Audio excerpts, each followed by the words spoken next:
Hi, welcome to the Ryersonian Film Corner. I'm Chris Thompson. And I'm Dale Mulligan. Today we'll be looking at Hail Caesar, the newest film from the Coen brothers. Here's a clip. Any more thoughts about who you might marry? I ain't doing that again. I had 2 marriages. It just cost the studio a lot of money to bust them up. Well, we had to have those annulled. One was to a minor mob figure. Vince was not minor. And Buddy Flynn was a band leader with a long history of narcotic use. Yeah, that's what I'm saying. They were both louses. Marrying a third louse ain't gonna do me no good. I've offered you some very suitable, clean young men. Pretty boys, saps and swishes. What, you think if there wasn't a good, reliable man, I wouldn't have grabbed him? What about Arn Cecilum? He is the father, isn't he?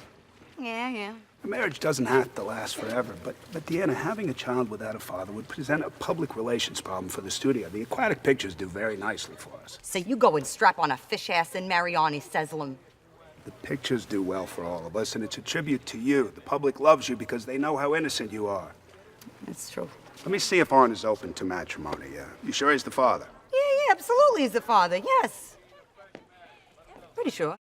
That was a clip from Hail Caesar, the newest film by Joel and Ethan Coen, and the subject of today's review.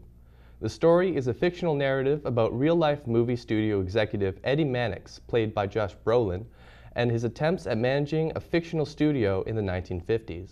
This proves to be a tougher job than you'd expect, as most of the actors and directors under Mannix behave in a way that would be considered morally deviant for 1950s America. As a result, Mannix uses every trick in the book to keep his staff out of the press, from lying to police, to beating actors, to paying ransoms. The job pushes Mannix's patience and composure to the limit, and he's eyeing it out in the form of a tempting job offer from Lockheed Martin. But when the studio's star actor, played by George Clooney, gets kidnapped from the set, Mannix must do everything he can to get him back before the press finds out. The film seems to be a homage to films of the 50s. There are multiple films being shot on the lot, and time after time the film cuts to all of them, from westerns to drama to opera musical to tap numbers to the big Roman epic. This leads to some great looking scenes that really have the look and feel of a 1950s picture. The problem is that while these scenes look great, they end up making the film seem disjointed and distracting from the main plot. Personally, I didn't mind since the scenes were so interesting to look at, but it may be a turnoff to people looking for a more straightforward story.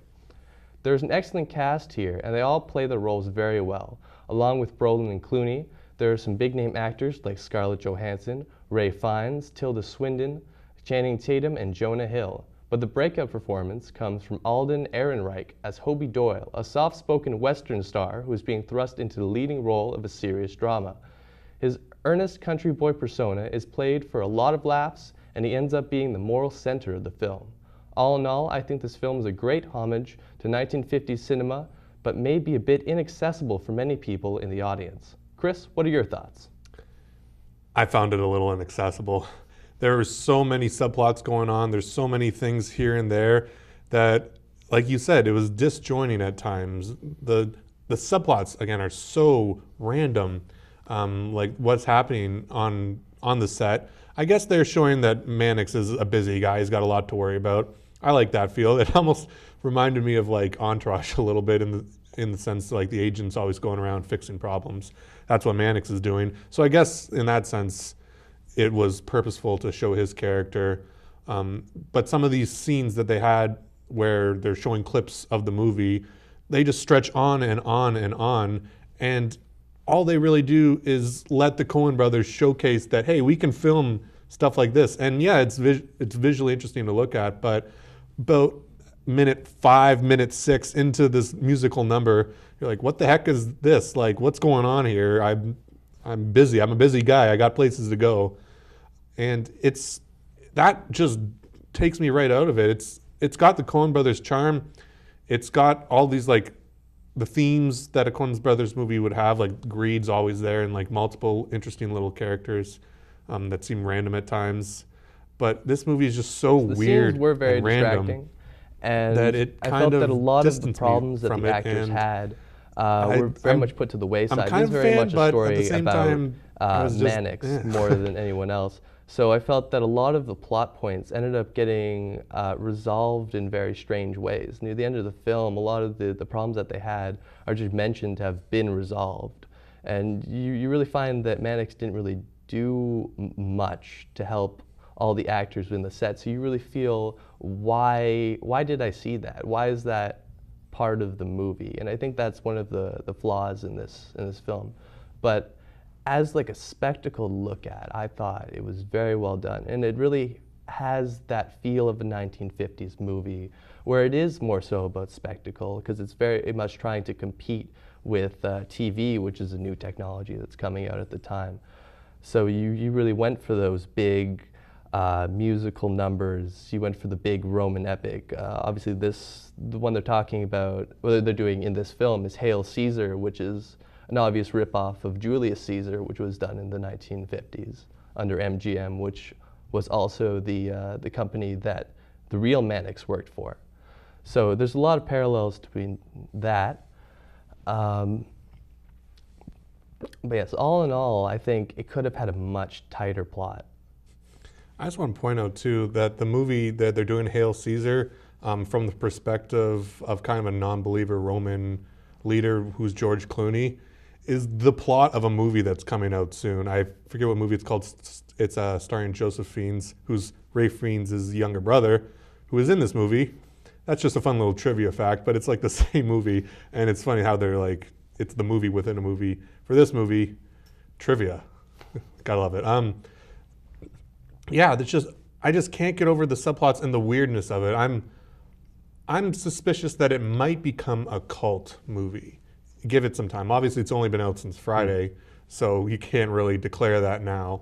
But I mean, it is the Coen brothers. Exactly. Usually the films that they make are very cult classic. Yeah, exactly. But I understand watching it why they didn't release this in 2015, because, as you know, with Oscar bait movies, they usually release them later in the year or have a limited release and then release it in 2016. But this one was just released last week. But it has all the makings of an Oscar movie too, like Coen brothers, like big names. It's about Hollywood, and it was just too weird. I think that the studio watching is like, this is so weird. I don't think this is not gonna do good, you know.